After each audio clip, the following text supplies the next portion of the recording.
back. You're back. Or you're new, and welcome too. Season 2 of the Developer Tribe is here, and I'm excited to bring you episodes in the coming weeks, including but not limited to session design, esports, neuroscience application to youth sport practice, the state of competition in academy youth football, working with and in different cultures, coach development, and so much more. What's more is we've rebranded. Did you notice? Do you like it? I like it. I've got some really good people to thank for it, and once our website is up and running, coming soon, I'll let you all know who's behind it. And the website itself, I'm excited to launch that and tell you more of what the Developer Tribe is doing and offering in 2021, all in good time. With the last season, we hit over 1,000 listens. I so appreciate all of you that's taken the time to listen in when we've all got busy, complicated lives, and so much good content out there.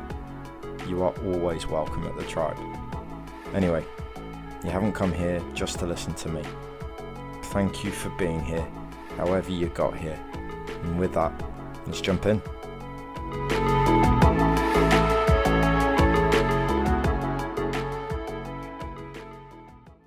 My guest today is Kaushik Talukdar, a coach, lecturer, author, PhD researcher, and founder and CEO of Athlete Institute. Growing up playing cricket in India, Kaushik shifted his attention to sport and exercise science, moving to New Zealand in 2006. Embarking there on a career in sport and exercise science, Kaushik focuses on bridging the gap between research and practice in sport and exercise science, publishing a book, Sports Fit, and delivering strength and conditioning courses. It's been a pleasure to connect with Kaushik on multiple occasions, and I'm sure today will be no different. Good to be with you, Kaushik. It's early morning there in Auckland, and I know you've recently completed your PhD, so thank you for taking the time to join us. Oh, thank you so much, Tim, for a great introduction. It's always a pleasure speaking with you. So, yeah, it's waking up in the morning to speak with you. It's great. So. You're too kind. So, look, let's start there. What has your PhD research been focused on, and how's that impacted your professional life? Oh, a great deal. In last 3 years, that's been keeping me busy. My PhD topic is the effects of strength and plyometric training on sprinting speed in young female athletes. So it's been a great eye opener for me because before this PhD, I was working with more elite athletes, and to working with young females, it was a great learning process. Looking at the maturation side of things. And so many other details within the PhD. So yes, it's been really informative. It's probably kept me more disciplined over the last 3 years, to get things done. Because being a full-time, full-time employed, and again running a business along with PhD, been a bit of a challenge. But again, it's been just keeping me grounded, and it's been an interesting journey for the last 3 years for sure. Yeah, I bet, and one that I'm just embarking on. So your confidence and encouragement of me to continue with it has been important. So thank you for that. You've obviously mentioned that you're working with female athletes. Could you tell us a little bit about maybe the uniqueness of your involvement in this part of sport and exercise science, but with female athletes? Yes, it's been again really, really interesting, because with young female, we almost generalize, and from a research point of view, we almost think young females in terms of physiology is driven exactly like the young boys, which is not correct, because there are a lot of things happening. First of all, the maturity side of things, girls mature much quicker than boys, and there's also the psychosocial element, which is key, because that drives the physical side of things.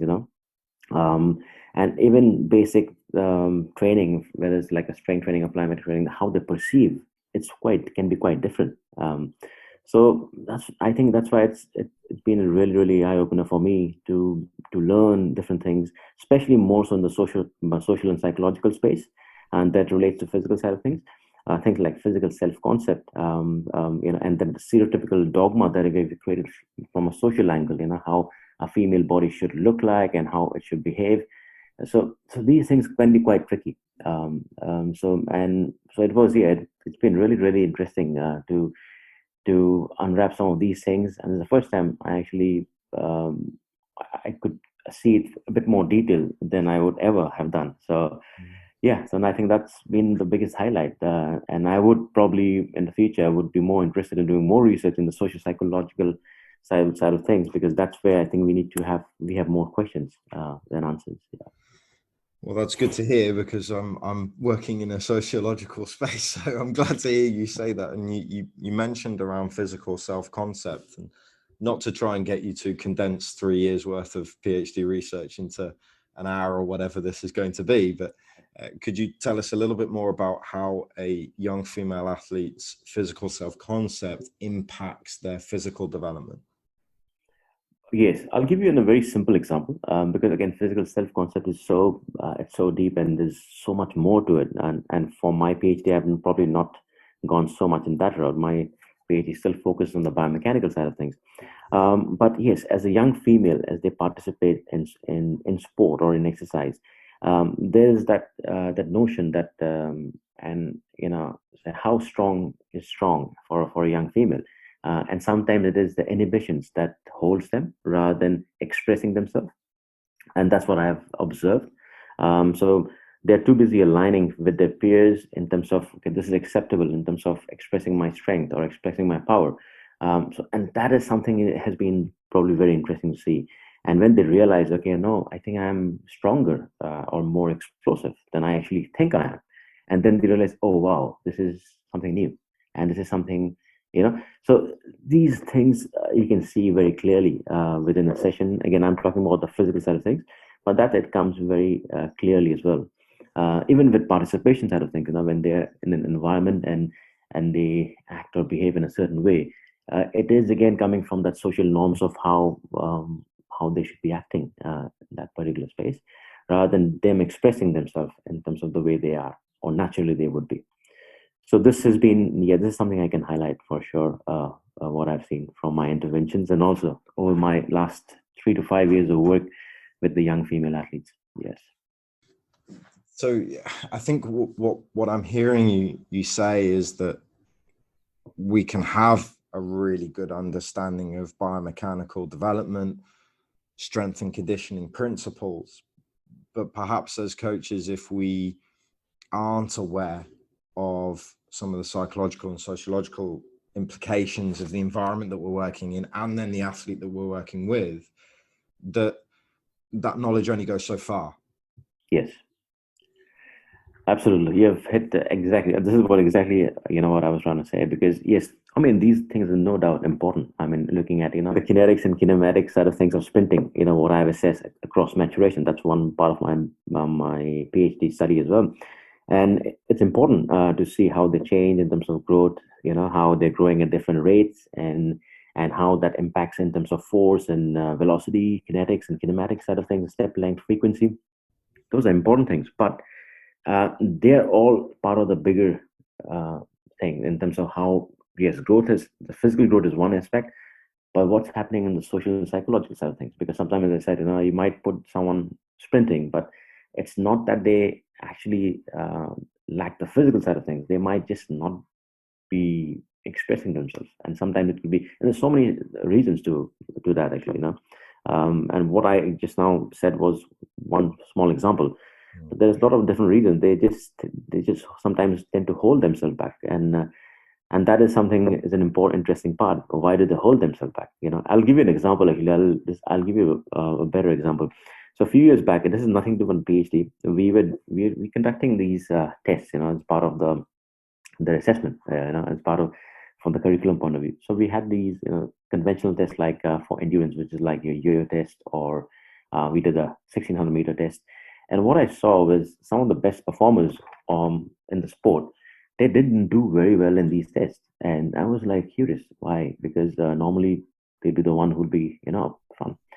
And it was more about the engagement side of things. It was, they were not engaged, they didn't want to do well. It was not very important for them. And that's why we thought that, why we wanted to ask better question in terms of why is it not engaging, because it's something, it's important for you, and you know that from endurance point of view and stuff, but you still don't want to do it. And then when we unwrapped it a little bit further, we found that it was because they're doing a lot of these training outside, and they've been pushed through. Sometimes even parents are like, on top of them. They want to get this thing, so they want to do something uh, more, something more fun, and something that is, yes, a bit of work, but it's still fun. So I asked them to create their own endurance training assessment and what they think would be an ideal one. It was very surprising when they did actually. They came up with similar physiological markers as I would be looking for, like changing direction and like in a yo-yo test, repeated running, high intensity running. But it was more fun. So it was almost I was the one who was learning, and we just I gave the autonomy to them. The environment was there, set for them, and they just gave in. And the interesting part was not there. That is, they've done it. And in the next couple of days, because I still had to write the reports on the yo-yo, I didn't expect anything as such. They just came in themselves and they gave the 100% on the yo-yo test, and the other one as well. And that, I think, it was telling me that like sometimes they want that ownership. They want to see things differently. They want us to see things differently as facilitators or coaches. You know, and and if we can meet them somewhere, I mean, good things can happen at times. So yeah, these things, and that engagement piece was very important. This is something I also use in my PhD intervention, because that fun and engagement, like strength training, yes, it might be very good for our joints. We know from a research point of view, from athletic performance, from injury prevention point of view, but it's not a selling point to some of the young girls. They may not want to do the your squats in certain way or split squat. How do we get them engaged? How can we create that environment for them? They can have some fun, they can learn. At the same time, we also tick some of the boxes. So yeah, it is very interesting that that whole fun engagement part is an important part of the socio-psychological well-being of the young. I wouldn't just call it young female athletes. I think it's for everyone. I think it's a very important for to sustain, to do something that you want to do. Yeah.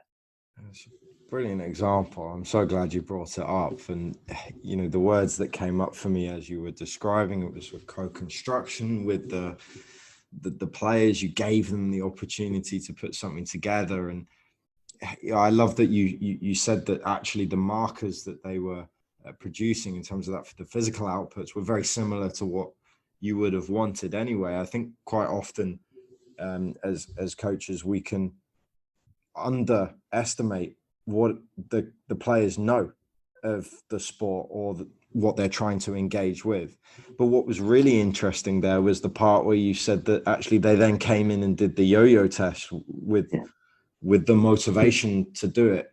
And that very likely came from just the fact that you gave them ownership and agency over their own development.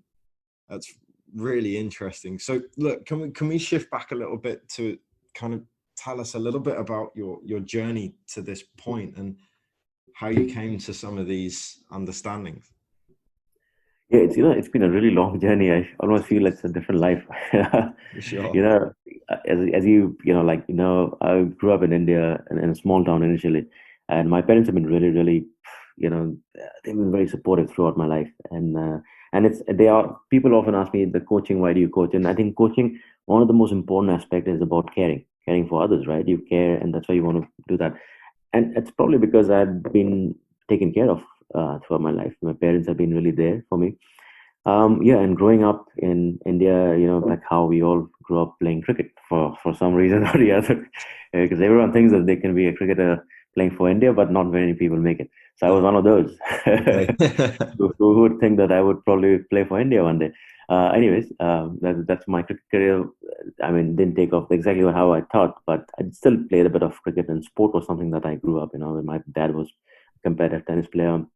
Sport was there in the family.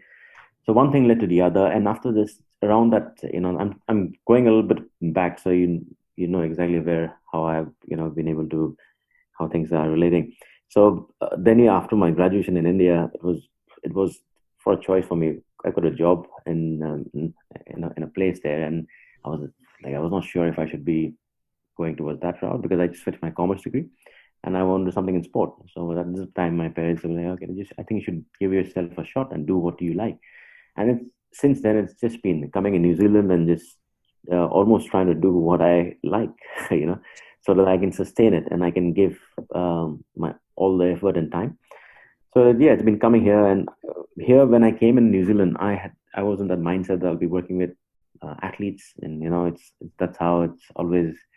And your perception is like you'll be working with athletes when you come in as well. So I was doing my studies, my undergrad, my postgrad stuff, and then I was getting a lot of work across with a lot of athletes in different organizations. Cricket was one of the big, because I was working with New Zealand cricket quite a bit at that time, and more for mainly the athletes. So I had not much of idea in terms of the youth space. It was mainly with the elite, and I was enjoying it.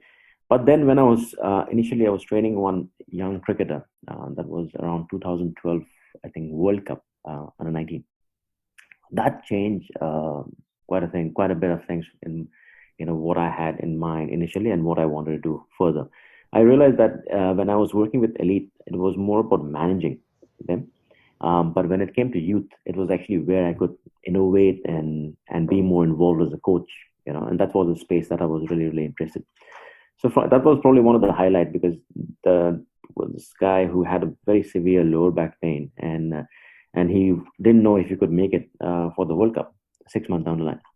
And the physical therapist had given some reports that it'll be difficult for him to play. And then we worked together. We found, we assessed. I worked with him. We looked into the cause a little bit more. I was quite fortunate because I had got a good support from his head coach. And he made it to the team, and he played. He was one of the highest scoring player. He was in the vice captain team. So it was a great story, and not just because of me being involved. It was him being him. He's a young guy who wanted to give his best, so disciplined, so dedicated. And yeah, I just really found that whole narrative very powerful, because I thought, like, this young guy who was willing to do what it takes at the age of 18. And it was a very enjoyable journey.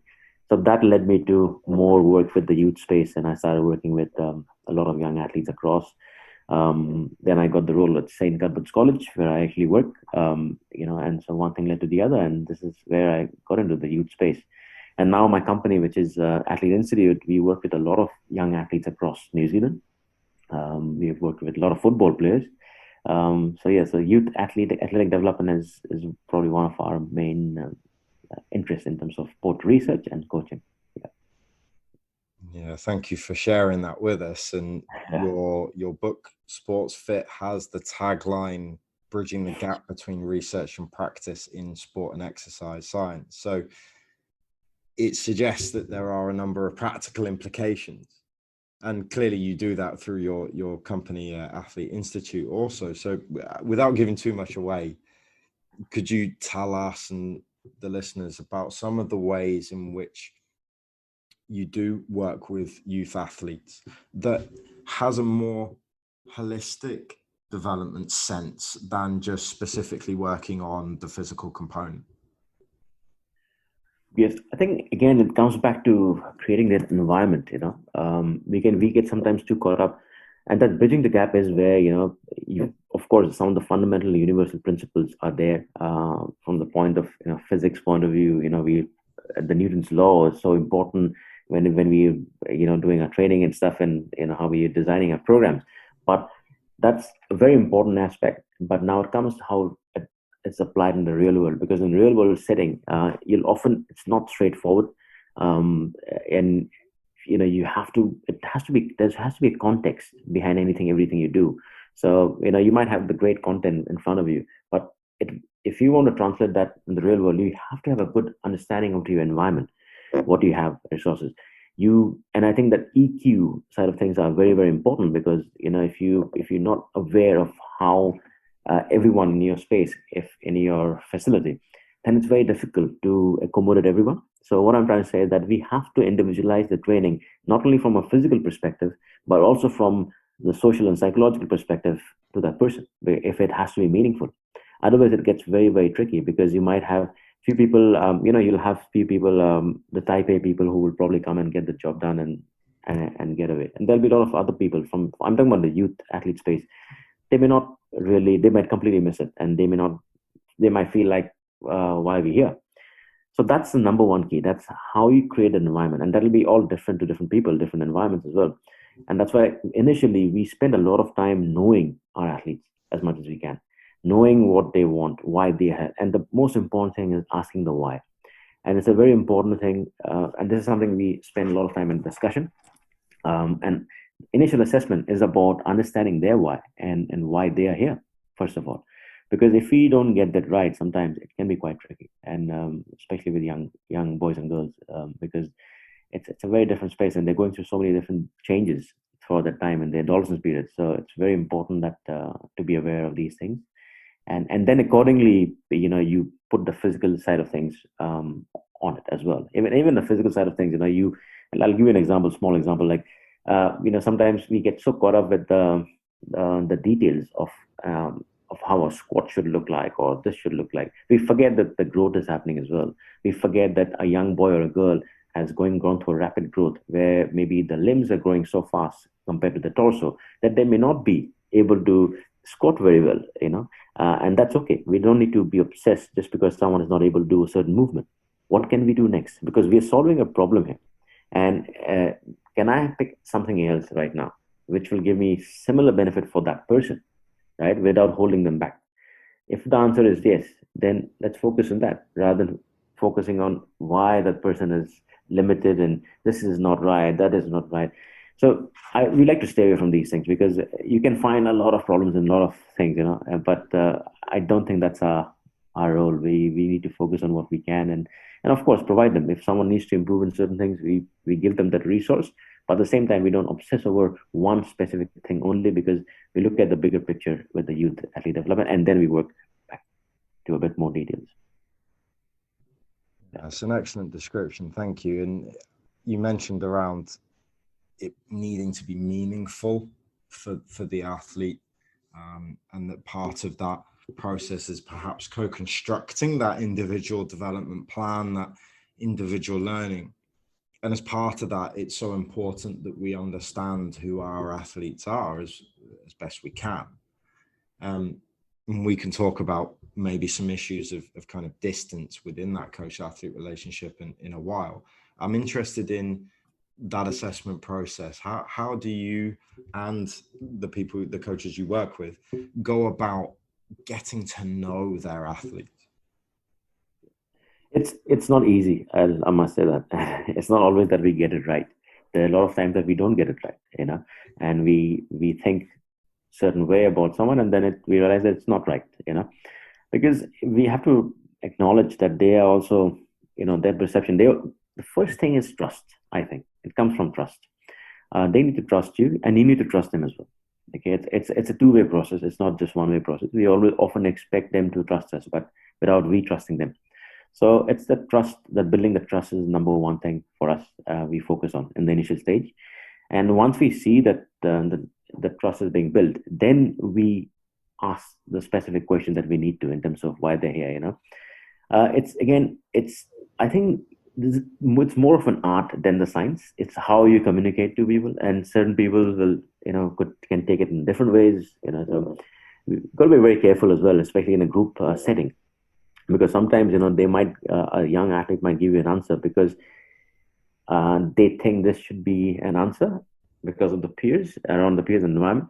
So again, you may not get the absolute honest answer, but you still get an answer. But then you see a pattern when this happens, and then you know how you could probably navigate through these answers. And if you observe carefully, often we get to see a pattern around that. If this is actually happening within the group, we've had so many different groups. As I said, with our company, we work with so many different young athletes across so many clubs and schools. And this is something very clear. And when it group setting, group dynamics, that's sometimes the team is often driven by the 4 or 5 individuals within the group, and automatically your answers become very, very similar, but not necessarily the answers that probably you think will be right. So it takes a bit of time, and then sometimes it's there is I don't know if I can give you a straightforward answer on that, because it's so unique and so different. But yeah, trust is number one, because if we build that trust overall with the group, with the team, individually, I think that can take us a long way in understanding them and providing the best possible resource for that. Yeah, I reflected as you were speaking around my own processes of trying to get to understand the players that I'm working with, and very often catching them one-to-one is so important to actually getting to know the player, because as you say, the group dynamics and impression management that's going on in those moments means that very often we're not actually accessing the truth of the matter for that individual. So very often I find myself catching athletes in transition between practices, in transition between the changing rooms to outside, with those one-to-one conversations, and just trying to probe a little bit whilst being indirect enough. Very often, we want to get to an answer, so we will ask the most direct question, but we're not going to get to that answer through that direct question. We actually have to be quite indirect in the way that we do it. One of the techniques that I was taught a long time ago is using guru questions, of finding out who they want to be like, asking them what those qualities are and why they chose that person. It's very often how that actual individual wants to be, rather than what actually Ronaldo might be, as an example. So it can be a really, really tough process. And I wanted to touch on, so you said that with Athlete Institute, you're working with a number of clubs and a number of other organizations. Something that really interests me is that the strength and conditioning coach is part of a, for want of a better term, multidisciplinary team that is obviously moving towards a certain set of outcomes, but may hold different priorities as opposed to the rest of that multidisciplinary team. So how do you navigate around that group dynamic issue? Yeah, it's a challenging one. It is a very challenging one. Unless you are within the organization, it's a different thing, because then you become almost a part, because then you can probably work as a team together. Even then it can be challenging. But yes, if you're an external provider, that's what we are as a company, SNC, it can be quite tricky, because we are not, we don't get to see, we don't get to speak with the coaches regularly. We don't get to work with the physical therapist, all of the entire team, they want to work together. So it can be quite challenging from a communication point of view. So yeah, and that's something, again, we as a team, there's still a lot of issues overall. I think this is an issue probably across the globe, if I'm not mistaken, because you come up with the thing, okay, now this is the time that they need to be doing the strength and conditioning side of things. So your coaches can tell you that no, I think they need to do extra training and stuff. So it becomes about that, and sometimes I think I always believe that yes, training conditioning is important, but it's only complementing their skill. I see it from there, and I'm happy to play the second fiddle when required, because it's not about that the work that I do should be important over anything else. What is important for the kid? What is important for the person right now? And if that person actually requires a bit more the physical development, then I think he or she should be given that, without having to think that, okay, what's going to happen now with my skill side of things.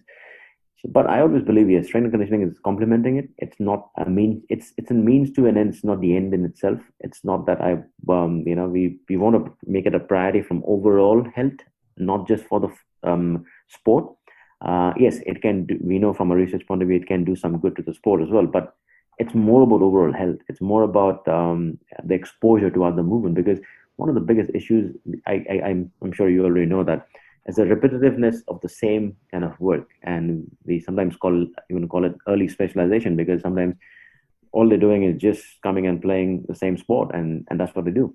So that's all right. I mean, it's important to specialize. I understand. At some stage, you have to specialize in a way. But if your life is all about that, then it becomes a bit problematic, physically too, because physically, that I like to say, the movement vocabulary, like how we have vocabulary from language, the movement vocabulary is an important piece of the puzzle, because if you don't have a foundation in movement, then you almost repeatedly and more chances of getting, your basic non-contact injuries, the nagging injuries that we see in youth so commonly, of course, from the growth perspective, and also lack of the exposure to different movements. So I think, yeah, so I think it's a kind of it's not easy to communicate that to everyone, but yes, now more so through our coach development programs, because we are doing a bit more interactive development through our courses with our coaches. In fact, the level 1 certificate is we're trying to teach, the one that we have created is not only just for strength and conditioning coaches, but even for skill coaches, just to how to effectively run a warm up, and what are we seeing here, and how can you monitor some things in terms of basic load management. So yeah, so I think now things are slightly shifting, but we still have a long way to go. It's a work in progress, I think, and every organization is different. Some organization will probably get it straight away off the bat. Some organization will probably never get it, and that's the way it is. But we got to keep communicate as effectively as possible and as a team, because in end of the day, it's not about us. We have to accept that. And as I said, I'll be the first one if a coach comes to me, I don't know, they need to do more of this, they can't do this. If they can give me a valid reason, if they understand that that's all fine, I'll be the first one to back off, because it's not about me. It's for them, and as long as they get taken care of, I'm all good with that. Yeah.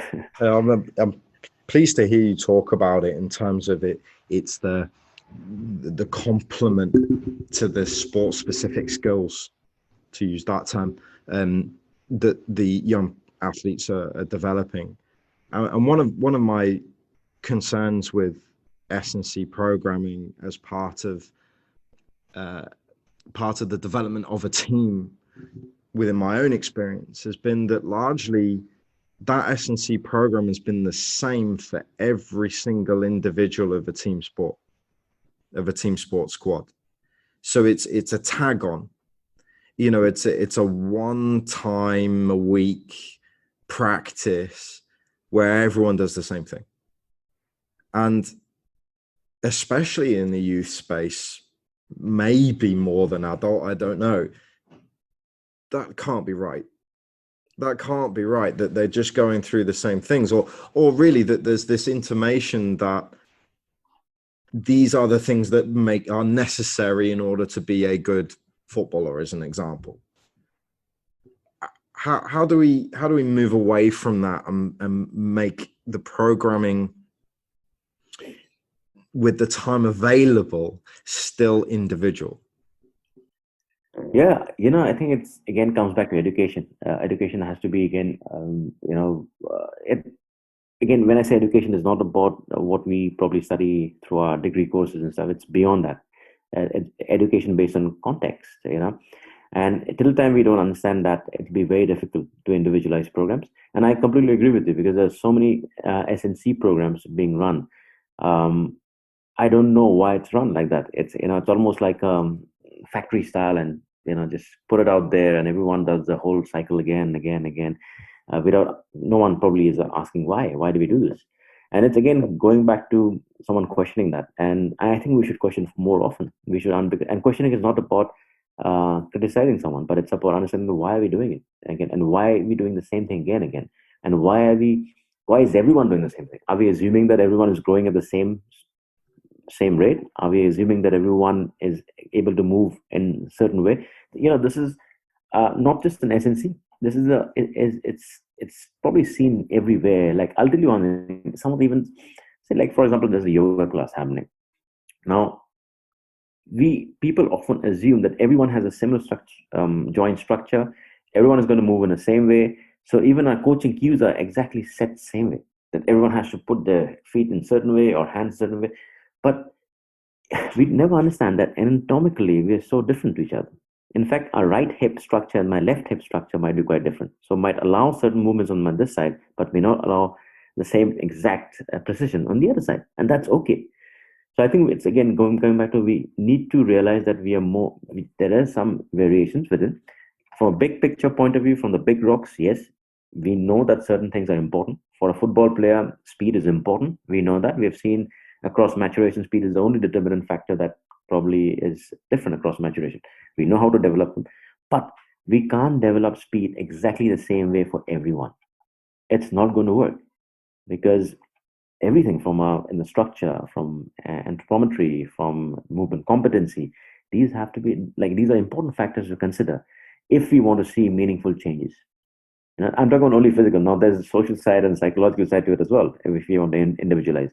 But physically, too, I think it's often, I don't know. If you ask me the question why it is done that way, I don't know. Maybe it's done because it's easy to run past big volumes, but then do we need to do that? And that's my question. I don't know. I mean, because yeah, I'm not a big fan of these things because it often doesn't work, and it just it demeans your work almost. If I'm just if I, putting out things that I like, it's kind of I'm confirming my own bias in a way because I think this is an important thing. I'll roll it out. 80 kids will do it. Back, you know. So yeah, I think it's again education. It's again coming back to what, and this is where we need the research as well because research is a good base in terms of again asking the right questions. Okay, what do we need to change? Why do we need to change? How do we make those changes? And how and are we comfortable if these changes actually do not work in our favor? These are important questions to ask, and it's okay if it doesn't work. It's okay. At least we'll be moving forward with better questions tomorrow. I always said I don't have answers. To be honest, the more I'm doing research, the more I can tell you. If you ask me, I don't have ready-made answers for you. 6 years back, I would have given you very clear answers. Every, but now I can only give you some direction in terms of different questions, I guess. But yeah, and I think this is where we should be leading in terms of SNC side of things and how we can make it a more about even the SNC term. I think I have some issues because training conditioning, it puts it's the impression that people are doing coming in the gym, lifting a lot of weights and just running around. But it's much more to that. We in that we have movement facilities. We want to make sure that people are moving well, people are moving adequately, and put people whatever they're doing, it should be complementing their sport, their health. So I think that is an important part. And till the time we understand that role, it'll be very difficult for us to individualize any program for anyone.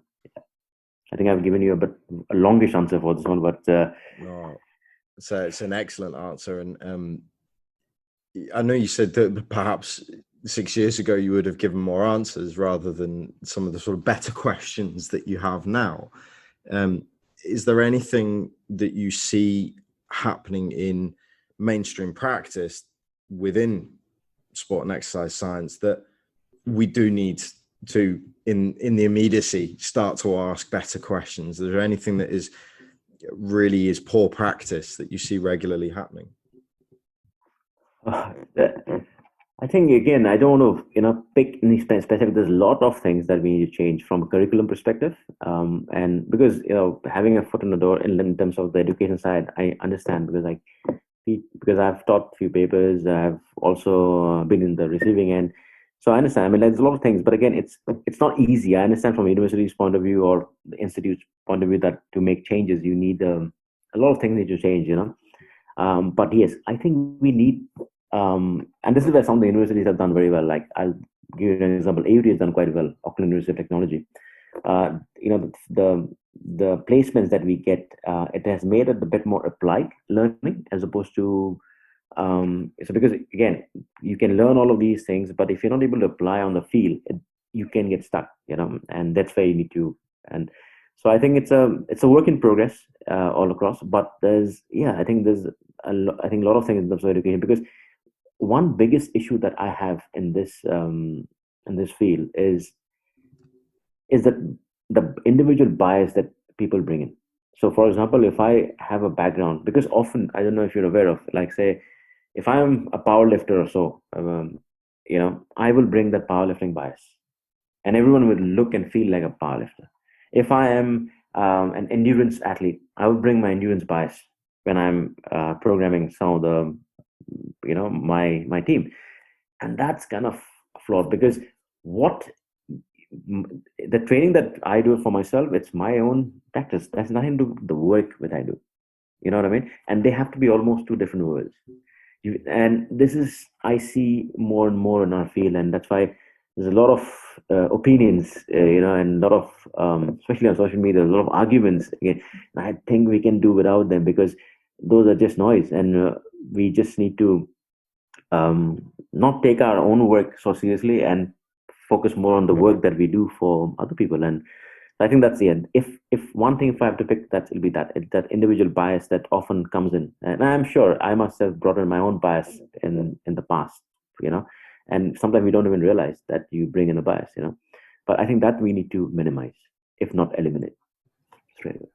Yeah, I've made the mistake of getting involved in some of the Twitter noise in the past, and I hear what you're saying. It feels to me very similar to the tactical space within coaching. If I have a preference for a certain style of playing or a certain formation, and yet the squad I'm working with, they aren't the right players for that, or they don't enjoy playing that way, it's not meaningful to them. Why am I trying to impose that on them? It's important to have a game model, but surely it should be constructed over time with that group, with that individual. And it's just wonderful to hear you speak in those terms. You mentioned very briefly that you have one or two publications. Is there any that you would want to speak about here and tell us of what you've published? Yeah, I think there are quite a few on the pipeline. There's a few already on the press, like in the, basically, hopefully will get published.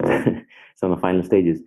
Yeah, one particular paper that I'm likely all of them I'm quite excited, but one specifically it's looking at the maturation. So one of my chapter was looking into the kinetics and kinematics of young females across maturation. This has not been done before at that comprehensive level.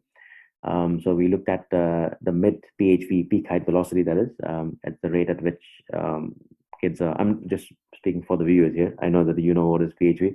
You know, the rate at the height is growing at a high velocity. Probably the biggest, like in the highest rate in terms of growth from a stature point of view. So we looked at the mid PHV and post PHV, and we looked at the kinetics and kinematic markers. That's like for kinematics, it's like, you know, like the things like step length, step frequency, contact time on the ground, flight time, you know, and the velocity. So that's we measured through an opto jump, which is pretty good. It's cool, very cool technology to give you that setup as a you know. And again, we live in a world right now so fortunate to assess the thing that we want to. You know, some time back it would have been a bit of challenge. Then we looked at the kinetics. So kinetics is again the forces that are involved. So that's your you know, horizontal forces, your maximal power, your velocity, even split times, and all of these things. So what I tried to do was we try to see how these things change across different maturation, and what are the main predictors of maximal speed. Yeah, so that's an interesting paper by itself, because it's I mean, from if you're a biomechanics or you know, the geek, and you enjoy that kind of stuff, you know, in terms of how changes can make a difference, it can be quite interesting. I mean, not for everyone, but you know, for people who are actually interested in these things. But yeah, it's been really good, and so that's one of the papers that I'm quite excited about publication. And then the other two intervention, I think those two interventions have been quite different, because again, there's no intervention that has compared strength training and plyometric training in young female athletes space. So either they have looked at strength or combined, or just looked at plyometric training, but none of them have combined the two. The second intervention that I did was comparing the horizontal plyometric training versus vertical plyometric training. That again is quite unique because it's not been done before. It's been done in young boys, but not in young girls. So it's quite fascinating how the results been, like, you know, how the intervention been shaped. I told you about that enjoyment bit, and the enjoyment bit was actually also spread out as well. We came up with something called movement exploration and play, purposeful play model, where within the session it was structured in such a way that some work was structured and some was not as structured. So they have that free play model as well, and that I think was quite fascinating, because you can almost see the girls actually, even some of the you know, the girls who probably naturally wouldn't like to do strength training, they were going pretty hard and giving it the best shot. And so again, constructing that environment, the whole piece, you know. So I think that was, and these two, yeah, I'm quite interested in seeing these publications to come across, and hopefully they get published. No, I'm sure they will, and it sounds like they're there are some important implications there around physical development, movement literacy, and how we provide that as adults for youth athletes, whether that's participation or higher performance, and really make it meaningful for them, give them a sense of connection with it. I know part of your philosophy is to make sure that those you work with have a lifelong connection with physical activity and with sport. So brilliant to hear you speak in those terms. I have one last question for you, Kaushik, which is I pose to most people, which is, if you could have an audience with one person, who would that be? Audience is one person. Okay. Just one, and anyone you want. Okay, that's a very audience. It's so audience in terms of, what do you mean in terms of speaking? You could, I mean, we could just call it a dinner if you want. So you have a chance to speak with one person. Oh, chance to speak with. Okay. It's a really hard one. I think one person that comes across to my mind is would be Nelson Mandela. I would love to chat with him and his experiences, and to probably know more, because I've been so fascinated by his work. Whatever I've read. So yeah, but again, I've got quite a few. So, but yeah, he definitely comes to my mind for sure in terms of it'll be interesting to know his life and how the challenges he faced, and how he came up with the best approach in terms of from a humanity point of view. So yeah, I think he would be one person for sure. Yeah. Interesting choice, and perhaps links with your interest in developing these more humanistic values as part of what is quite a mechanistic process of work within physical development. So an interesting choice. Thank you. Look, Kaushik, once again, thank you so much for your time today. Appreciate your openness to share your knowledge and your practice. Good luck with those publications. Where is it best that people could find you if they want to reach out? Oh, my email. I think I'm always on email, and I'm on Twitter as well. Not as social media active. LinkedIn is probably the best place as well. Mm-hmm. So LinkedIn, Twitter, and yeah, email. Because I'm quite. I respond quite quickly. So hopefully. Yeah. Well, wonderful. I'll make sure that those details are on the pod and on the YouTube video, so that people can reach out if they have further questions or they want to connect with you over some form of collaboration. Kaushik, thank you so much. Just leaves me to say welcome to the tribe. Thank you so much. Thank you. And I'm really, as I said, it's a pleasure for me to speak with you, Tim. And you're doing an incredible job. And yeah, I'm so happy for you, the way you, and I'm just waiting now. Hopefully things open up and we can meet and we can work together, because we've got a few plans together, and I hope that happens sooner.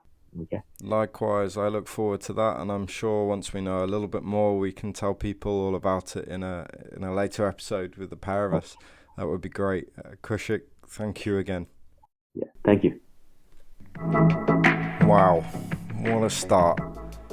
Can't thank Kaushik enough for offering his insights into his profession, his journey, and principles of practice. I hope you gained at least as much as I did from that. Let us know what was your big takeaway from today's episode, and what would you want to know more about if you could ask Kaushik. Don't forget to check out his work and profile details in the description to keep up with his publications. The music you are listening to is by BB Phoenix. Her details are also in the description to find her growing discography. As always, a big thank you for listening, and look forward to having you back here next week for our next episode.